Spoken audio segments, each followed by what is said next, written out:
Okay, so you see that question is from a place of laziness. All right. Oh, accounting is so confusing. Okay, they have books, Accounting for Dummies. Go and buy it. You will understand. But you know what? You don't even need any major accounting.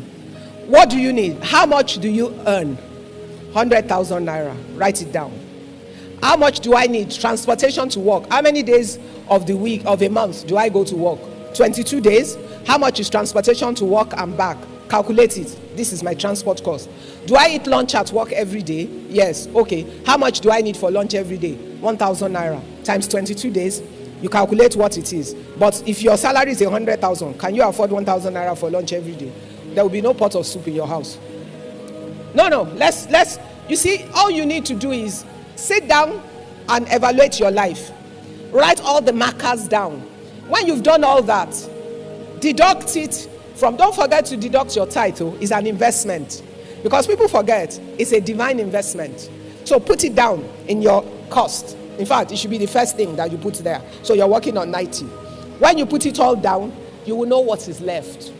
If at the end you have 22,000 left, then you can decide what percentage of my income do I want to go into my investment account every month. 5,000, 10,000. It's your call. Make the call and put it there. And then you set up a direct debit to make sure that money goes.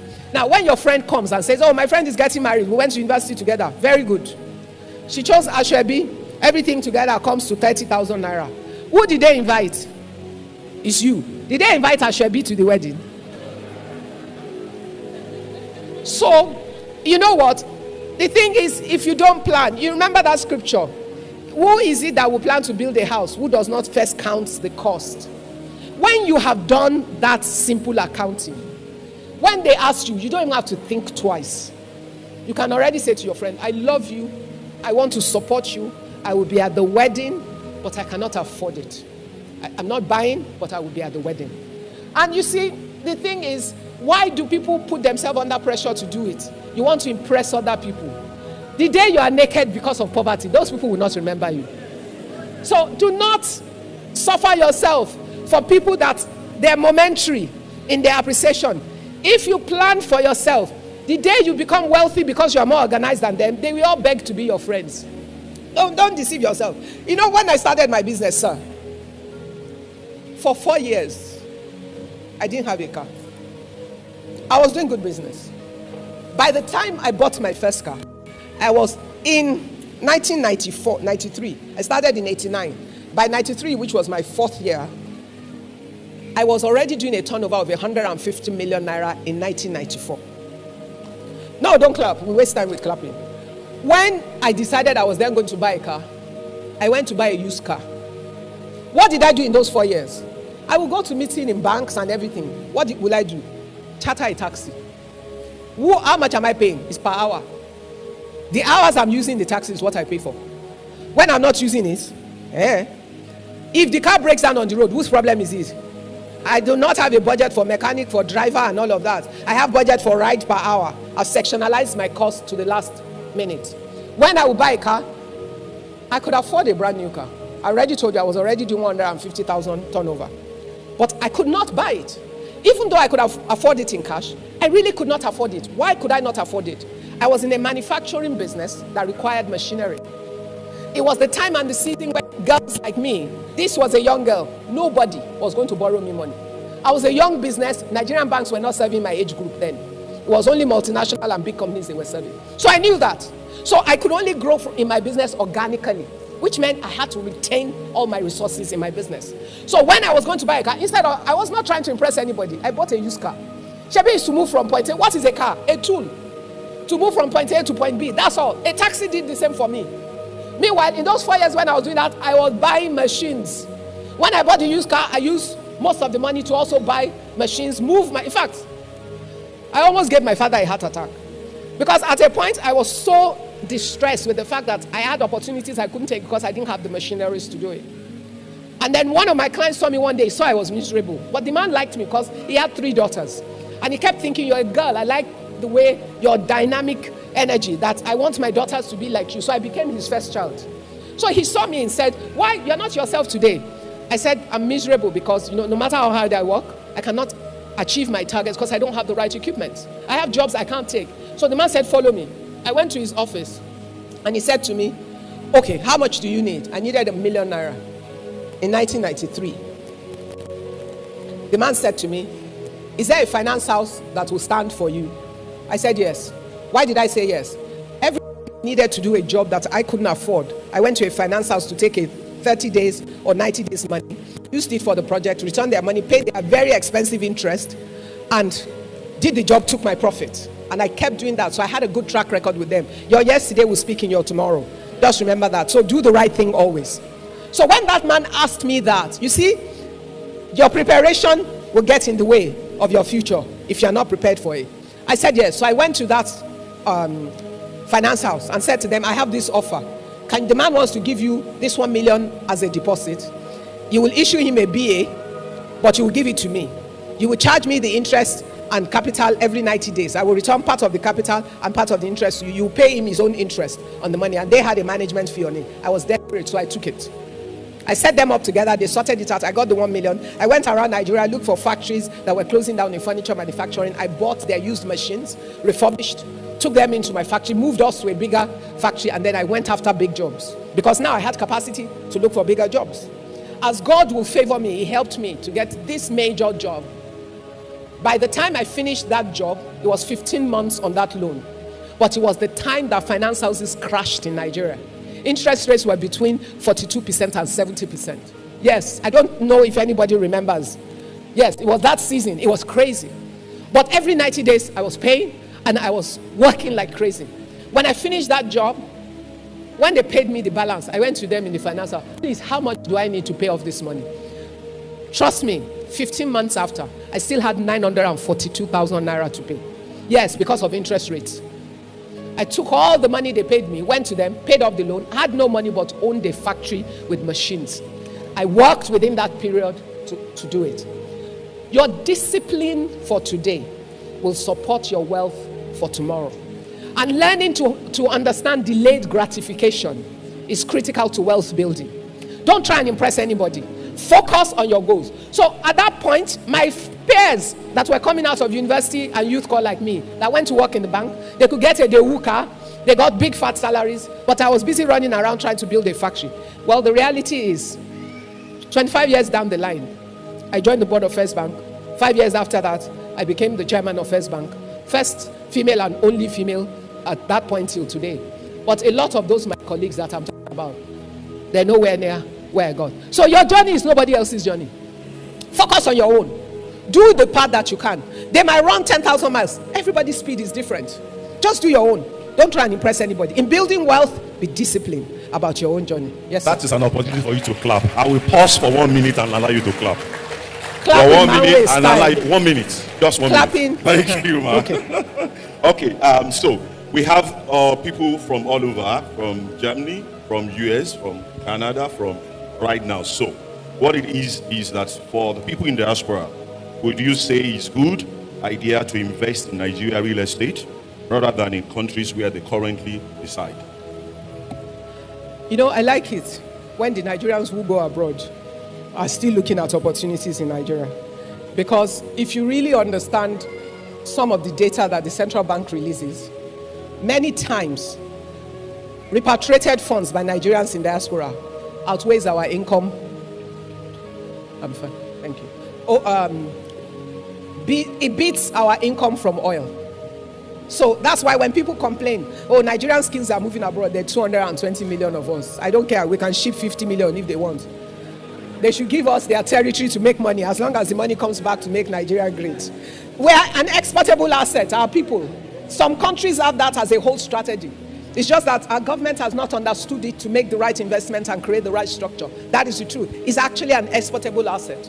Now, for those of you who are there, you want to invest in Nigeria. If you know what you are doing and you're organized about it, the return on investment that you can get in Nigeria, you can never get in the economies where you live. That is the truth.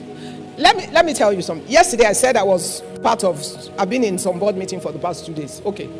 All the money that fund is giving out is from international funds from around the world. Why do you think they put their money in Africa?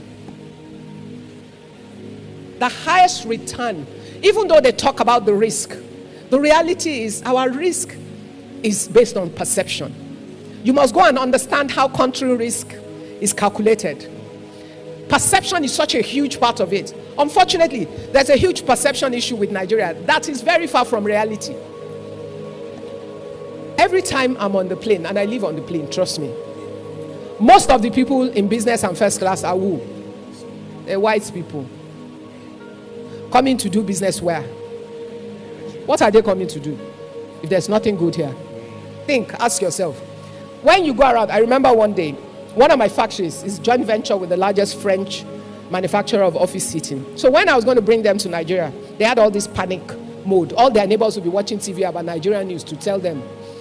So I told the guy who was working with me on it, I said, just come to Nigeria and you can come and see my country before I have to be explaining what I don't need to explain every day. Oh, we have problems. Don't doubt that. But every other country has problems. America has problems right now. So let's not talk about that. But we ourselves, we use our mouth to destroy our country. I told the guy, come. I will be at the airport to receive you. When he came, I took him around some of our projects in Lagos. They could see their furniture there. I then took him to Abuja and went to show him. Then there were a lot of buildings under construction. I said, you see all these buildings? There will be office furniture that will go inside. It's either yours or it's somebody else's. So you make the choice. Then in the afternoon, I said, let's have lunch at the Hilton before we go to Lagos. We go and catch our flight. When we got to the hotel, you know, God has a sense of humor. When we got to the Hilton, there was a long table of women having lunch. They were all French women. He could hear them speaking, so he knew they were French. He said, oh, those are French women. I said, oh, yes, they are. That their husbands are somewhere all around Abuja making money. They are having fun, enjoying their life. The guy looked at me. I said, so you want to believe CNN or you want to understand that there are realities on ground? Just ask yourself. So you live there. Yes, there are risks with your investment in Nigeria, but it means you must be prudent, you must be diligent, and you must make the right choices. If you invest in properties, the return on asset for your property, you cannot get it where you are. Now, the next question I know you're going to ask me is, what about exchange rate? Exchange rate varies. It's about the time and the season. But you know what? If it's an asset like a building, you make no losses until you sell it, and you make no losses except you are changing that money back to FX at that moment in time. So it's really that you have to understand the system. Don't be sending money to your uncle to help you buy land and build a house that you might never find a house built or anything. You know, if you are really going to invest in property in this day and age, there are enough property developers who are building assets that you must know how to invest in. Then, you know, the thing about property is, there's a shortage of housing in Nigeria today, but most people do not understand where that shortage is. So you live abroad, maybe before you travel, you used to live in the Lekki axis. So that's all you see as value. Okay. But investment is demand driven. You have to know where the need is to know where to put your money. The need for housing in like Lagos is not in Lekki and VI or Ikoyi. Why? There's oversupply.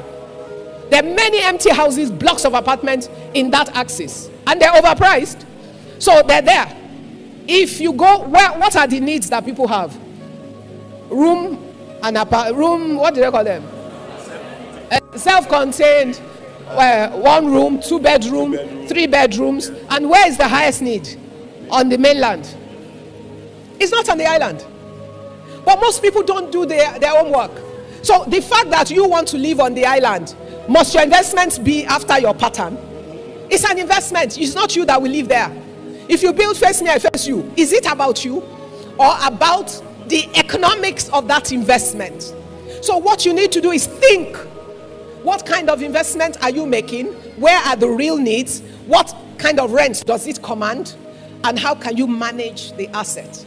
People tend to define investment by what they like. It's like women who do business. You want to sell bags. Okay, you like designer bags. All right. But you live in Surulere. Then you open a shop on somewhere in Surulere and you put Louis Vuitton, Gucci and everything. The day you open, you make money. Why? It's your friends you invited to the opening. They're like you. They will buy it, and so you'll be deceived into thinking that you have the right model. Then for the next 6 months, People will come in, they will like it, they will carry it, then they will go next door and buy the copy. Why? Because their pockets they like it, so your shop is aspirational, but their reality is in the shop that is selling the Chinese copy. Or even better, they buy the Turkish copies because they're higher quality. So we need to harmonize those things. You can invest in Nigeria. The return on investment, you can only dream of it. There are funds that are set up in Europe. I work in multiple platforms that have investments come into Africa. And what they're looking for is the return. The return you can command in Africa, there are few places in the world where you can get it. We're an emerging economy. The opportunities are still there. The growth potential is there. The returns are there, but you must manage well, and you must understand what you're doing, and you must do your homework and find the right ways to put your money at work. Great, thank you very much.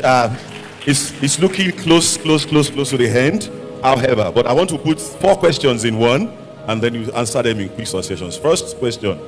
People who go into partnership. You know, we've been on this side. Let's go. Okay, people who go to partnership. Okay, people on this side, so that you can feel like you are here. Yes, they're here. Aren't you here? Okay, good. So people want to go into partnership, or they're already in partnership businesses. So what do you advise to them as per the commitment of the one person or the other? The one is laid back and the other person is more active. That's number 1. Number 2, what's your advice on next of kin in family, in life as a whole? And then the third thing I'm going to ask add to it is, okay, no, this one has been answered. If you are the firstborn in your family and you are taking care of everything, manage it. He has answered it, so don't ask anymore. So, and then the last one will be, how did you discover your purpose? His purpose question. How did you? That's the... You know, many people are stuck because they're waiting for this one purpose that they're looking for. God has a great sense of humor. I think your purpose for each season is different. All I ask you to do, whatever your hands finds to do, do it well, in line with the word of God. And if what you are doing is blessing God, impacting lives, and creating some value, it will eventually lead you to the place that is of your utmost assignment. And honestly, from my experience, the purpose of God for your life has seasons. The thing that might be most important for one season of your life might not be for another season. Your purpose for one season might be your preparation for the next season. So understand it. You know, don't get boxed and stop thinking, oh, I'm not doing. No, just follow God. Trust him every day. And he will lead you to where. And you will realize that as long as what you're doing is blessing humanity, is in line with the word of God, and you can still worship and serve God, and God is glorified in it, keep at it. You will know if you're in the right place or not. I think my life has had many assignments at the same time. And I've also learned how to run multiple races at the same time. Like I said to you yesterday, my work with missionaries has been running for 31 years, non-stop. But am I the one that runs it every day? No. If I'm in Lagos or in Nigeria, I'm there on a Monday and a Thursday. But I've had a full-time ministry, I've had full-time staff and people that run it, and I have a whole suite of volunteers and friends who support me as committee members for our different activities, and our partners who donate to it as well. But that's what goes on. So it's not about me. Yet, I'm living my corporate life. I'm living my life as an entrepreneur. I built my businesses to a stage, and I knew that by 50, I didn't want to be at the center of running my businesses anymore. At 48, I reorganized, put other people in charge, stepped aside, and kept my eyes on what? Strategy and new businesses. In between all of that, my corporate life took off heavily. So by the time I became chairman of First Bank, I had already stepped aside from running my business every day and all of that. Otherwise, it would have been really difficult with everything else. I've finished that phase of my life. I served on the board of First Bank and all its groups that I chaired over a period of 10 years and 4 months. And then moved on to what? To my developmental phase. I'm serving on multiple boards around the world and doing different things that affect the world, of which I'm part of at different scales around the world, and driving things that the Lord has laid upon my heart. So be open to the Lord. Follow him. He knows the way. He will lead you. So don't get boxed in this. I can't find my purpose. Do whatever it is you can do today. Let it honor God. You will find everything else. One side. Partners. Let me do partners first. Partners. You know, if you really want to do big things, you will find out that there are few big things you can do all by yourself. That's just the truth. So you have to have a heart for collaborating and working with people. Partnership is one of those tools. Now, it's important that you understand that when you go into a partnership, it's like you getting married. Will you marry just anybody? If you will not marry just anybody, you cannot partner with just anybody. You have to understand what the vision is about. You must determine that you both want the same things. Because if you want different things, you must know if the different things that you want are different things that can work together. Because if the things you want cannot work together, you'll have a problem. You must check your values. Be sure that your values are aligned. Why is it important? One of the things that would destroy partnership any day is a conflict of values. If your values are at conflict, if your partner doesn't care how we make money, we just must make money, and you are a child of God and you want to be able to live according to the word of God, you're going to have a problem. If your partner does not believe that, as a company, you should sow to the things of the kingdom, that's something you can manage. When you share the profits, put your own money to the kingdom, because you are the one that has that belief. Now, don't forget, the Bible talks about being unequally yoked. It doesn't mean you can't do business with somebody else who is not in your church or born again like you. Values. Because sometimes some people are not committed like that yet, but they have substantial values that can align. But you must test the character and the heart of the people. But it's easier for you if you're of the same faith and belief, because there are many people that are of the same faith with you but don't share your values. So don't make that an assumption as well. Now, one of the practical ways I will tell you is this. Take a pen and paper. Whatever it is that you guys want to do together, individually, separately, write down what you want from that business and from that partnership. When you have both written it down, come to what I call a contract meeting. Have a neutral person sit with another book, or if you can't afford a neutral person, you have your own notepad, your partner has his or her own notepad, have a neutral notepad of everything that you both agree on. That's what you write in that neutral notepad. Take the first thing on your own list. Go through your list one by one. You guys discuss it. Reach an agreement. Whatever it is that both of you can agree on is what goes in that neutral book. Take your partner's book as well. Consider all the things that are written there. Whatever you can agree on, write in that neutral book. Now go back and discuss that neutral book again and agree that you're all in agreement with the terms that you have written there, including how you will share your profit, including what role each person will play, including that if you have a challenge or you have a problem, who will be your arbitrator? Is it your pastor or the person's pastor? Is it his uncle or somebody's uncle? Is it a mentor of one of you or somebody that you both trust that is within your industry? You must agree and define those things. And you must think, if you ever have to go legal, what process will you follow? Arbitration process, or you go straight to court? You need to understand all of those things. Now, there's the issue of if you asked a question. There's a part of that question I want to take. Not next of kin. It's still on partnership. If one person is strong in one person or the other, listen, your partner does not have to be as strong as you. It's the same as sometimes why marriages have problems. Because people always think that my wife should be like me. No. Opposites attract. That's the truth. It's complementarity. You complement each other with different skills. You have some commonalities, but you have some complementarities and some differences. And you must know how they add value to both of you. It's possible for you to have a financial investor who is your partner, but who is not an active partner. So you must understand, you are actually better off if the person has no specific skills that are relevant to that business, for them not to come in anyway, because they will do more damage. It's for them to be financial partners, and doesn't mean that you should get more shares. Your shares should be related to your investment, but if you are working in the business, you get a salary. The salary you get from the business, your partner that is not involved in the business does not get. So your time is paid for. So you need to understand what the issues are. You working for the company makes you an employee of the company, even though you're an owner manager. Your partner who is not working for the company is an owner that is not a manager.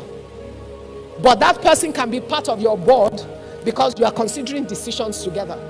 Because you think that person has some ideas that they can bring at the board level, but they leave you to manage on a day-by-day basis. And a wise partner, you will always consult your partner on some things if you are not sure what to do. Partnership has a major strength, but you also have to get it right. That is the thing about partnership. Now, next of kin. I have some horrible next of kin stories. So, it just always makes me anyhow.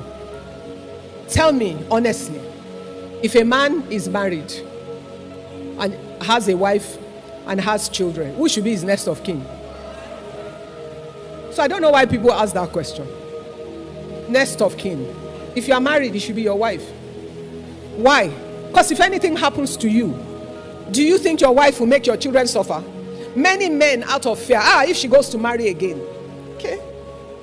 Why did you marry her in the first place? Because that means that's a woman you don't trust. That's a different problem you're dealing with. I'll share with you a story. A friend of mine, and I've shared this story before. I've seen it on social media where they've thrown it out. This, my friend herself, had to call me from America and say, somebody sent this to me. I said, yeah, it's you. It's your story. She married this guy.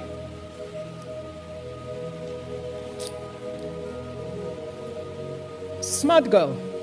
Brilliant. Went to university in America, Ivy League school, came back, beautiful, and all of that.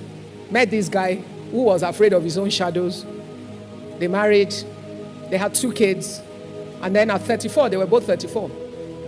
He had leukemia. She was the one sleeping on the floor in Luth, looking after him. And then, anyway, he dies. He was working in a major company.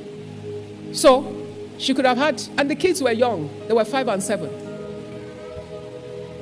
When we got to it, his next of kin was his brother. Who is going to look after the 5 and 7-year-old? His children were in expensive schools. Who will pay the school fees? His wife was incapacitated because he wouldn't let her work. She was making bed sheets or some small things in their house. He used to beat her blue and black.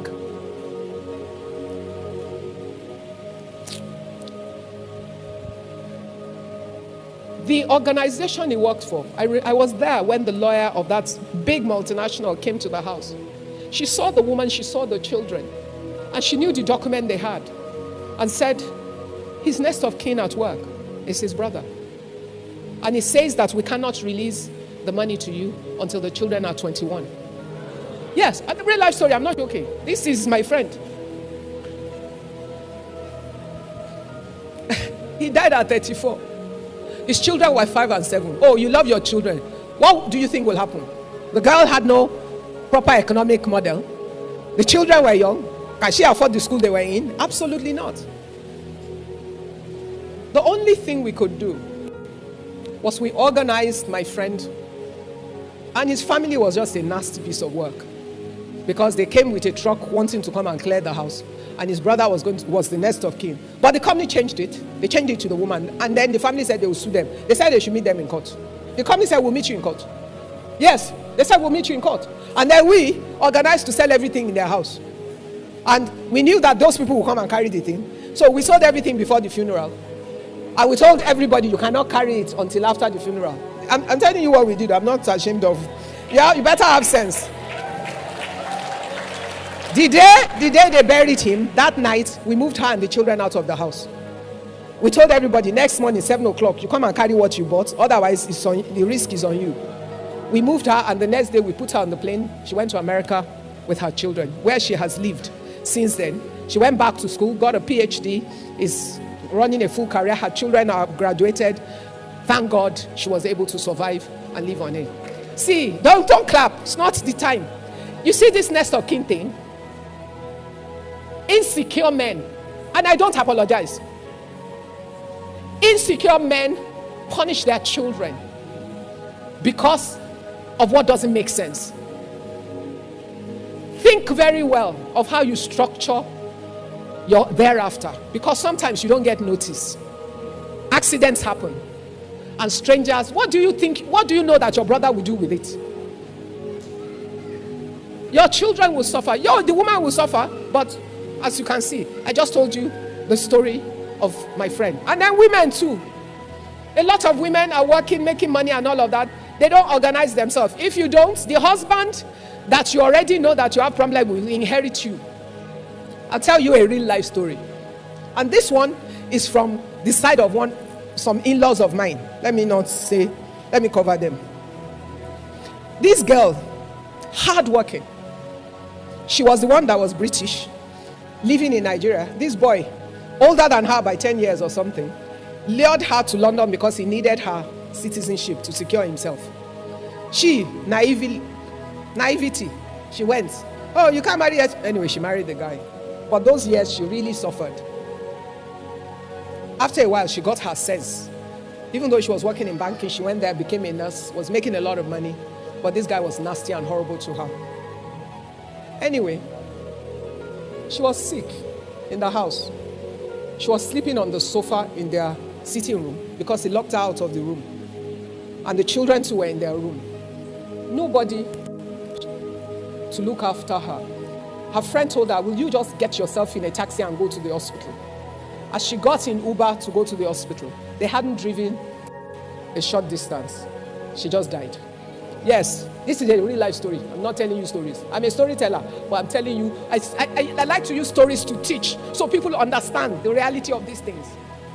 That girl had a house in London that she was collecting rent and everything. Meanwhile, at the point of her death, she had already decided she wanted to divorce her husband, but she hadn't done it yet, and she didn't have a will. That husband that made her life a misery inherited her assets in England. Even before they buried her, he'd already gone to go and ask for it. And then she bought a house in Nigeria that she hadn't finished paying for. Her siblings finished paying for it because she was buying it in her mother's name. She wanted it for her mother to move to, but she hadn't tied it up. Her mother moved to it but died within like a year and a half of moving to the house. That boy went after the house. Yes, I'm not joking. It's a real life story.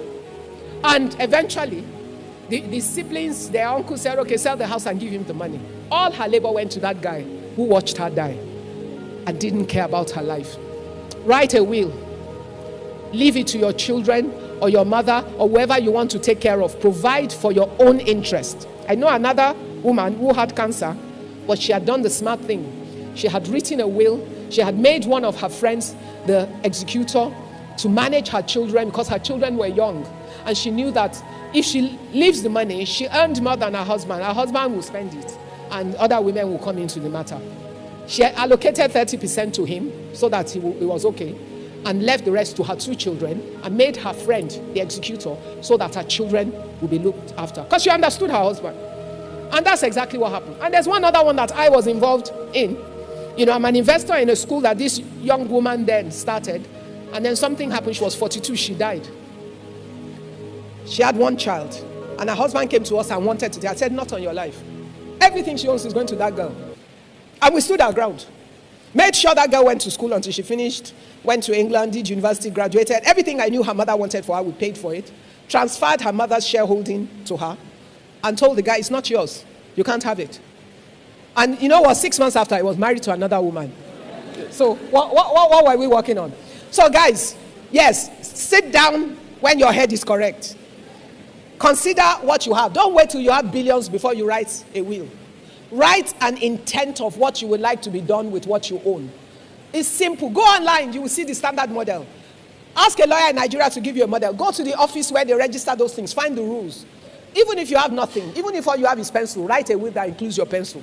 But let it include the intention of the people you want to give the pencil to. So that as your assets increase, they will allocate it in the same way as well. May that grace that makes rich, may that grace that can empower a man, rolling away financial shame from lives and families, receive that grace right now.